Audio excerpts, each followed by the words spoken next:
Sudah sejak lama, sejumlah pemikir berpendapat bahwa pada dasarnya, manusia hanya menggunakan sebagian kecil dari potensi diri yang sebenarnya bisa mereka capai.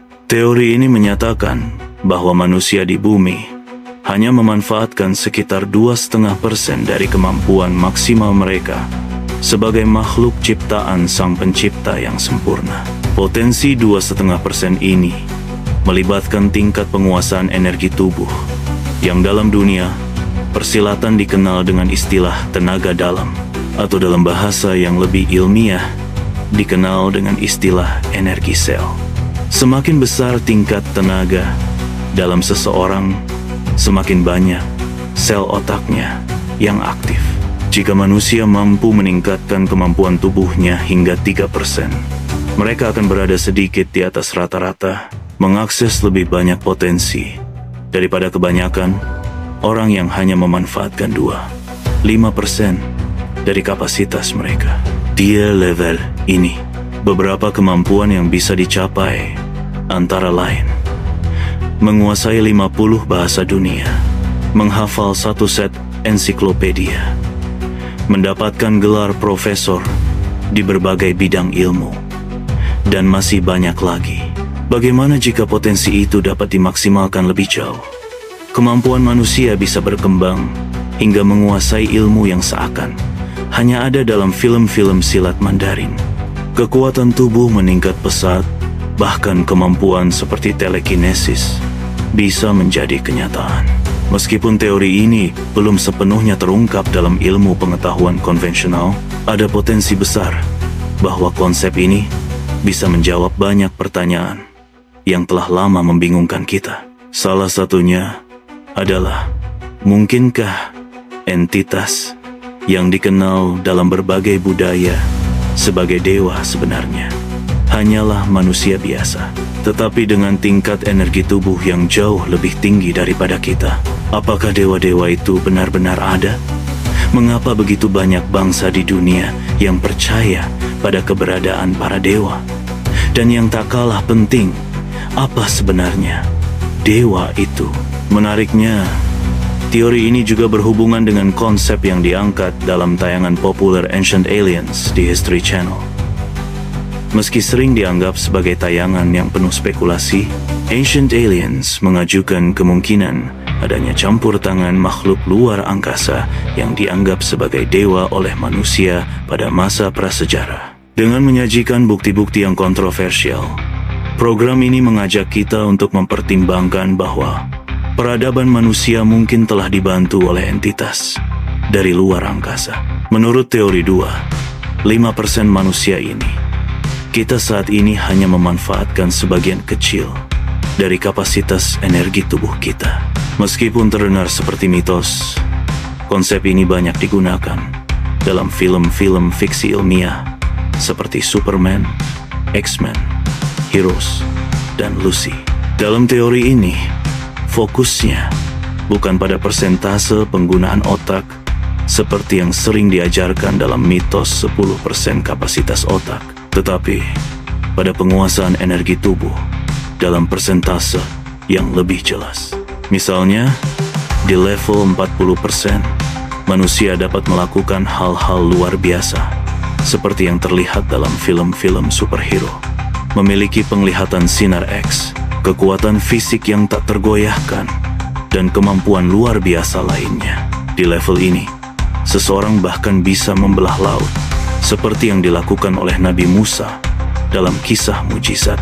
Hal ini tentu saja menimbulkan pertanyaan kontroversial, karena selama ini kita diajarkan bahwa mujizat adalah peristiwa yang hanya bisa dilakukan oleh nabi-nabi melalui campur tangan Tuhan. Tapi, bagaimana jika sebenarnya ini adalah contoh dari penguasaan tenaga dalam yang luar biasa? Para karakter dalam dunia, X-Men memiliki kemampuan dengan tingkat penguasaan energi yang bervariasi antara 5 hingga 40%. Namun, ada satu karakter menarik yang mengakses 100% potensi tubuhnya. Lucy, dalam film Lucy 2014. Karakter ini mengalami mutasi tubuh yang memungkinkan dia untuk mengakses kapasitas otaknya sepenuhnya, menjadikannya seorang manusia energi.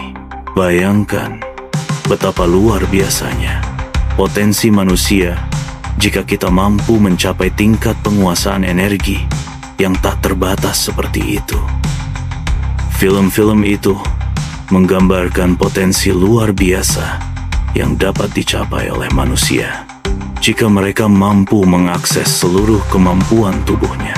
Walaupun ini masih terkesan seperti fiksi ilmiah, mungkin suatu saat kita akan mampu menggali potensi kita lebih jauh, mencapai level yang saat ini hanya ada dalam imajinasi kita.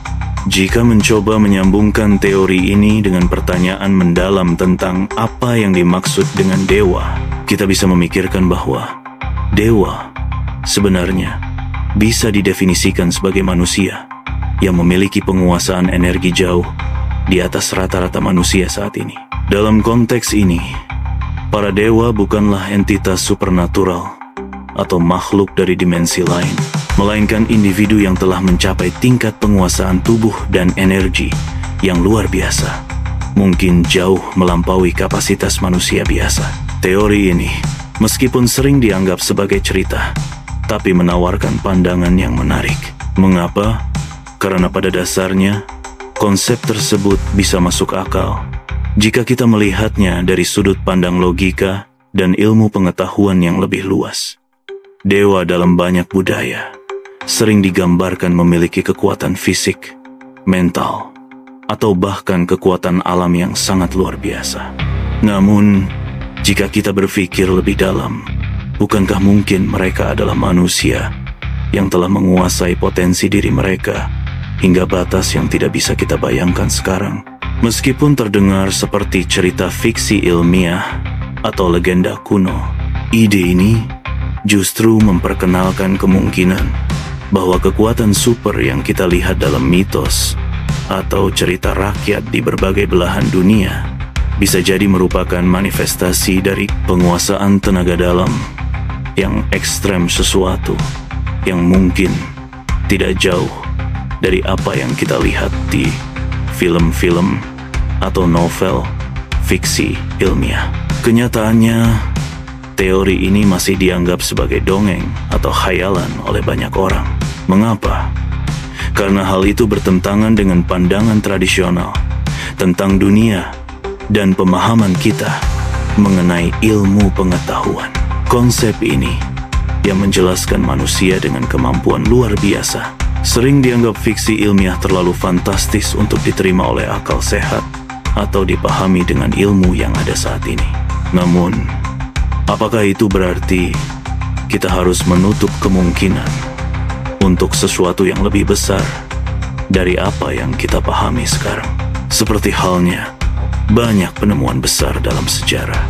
Apa yang dulu dianggap mustahil seringkali menjadi kenyataan di kemudian hari. Dari perspektif ini, ide tentang dewa mungkin hanyalah cara lama untuk menjelaskan potensi manusia yang belum terungkap sepenuhnya. Jadi, meskipun teori ini mungkin terdengar seperti cerita fiksi ilmiah atau mitos, ia membuka pintu bagi kita untuk mempertimbangkan bahwa potensi manusia yang lebih besar bisa saja berada di luar jangkauan kita saat ini, menunggu untuk ditemukan. Seperti apa yang sering digambarkan dalam berbagai cerita epik di dunia film dan literatur. Mungkin saja apa yang kita anggap sebagai dongeng hari ini adalah kenyataan yang belum kita pahami sepenuhnya.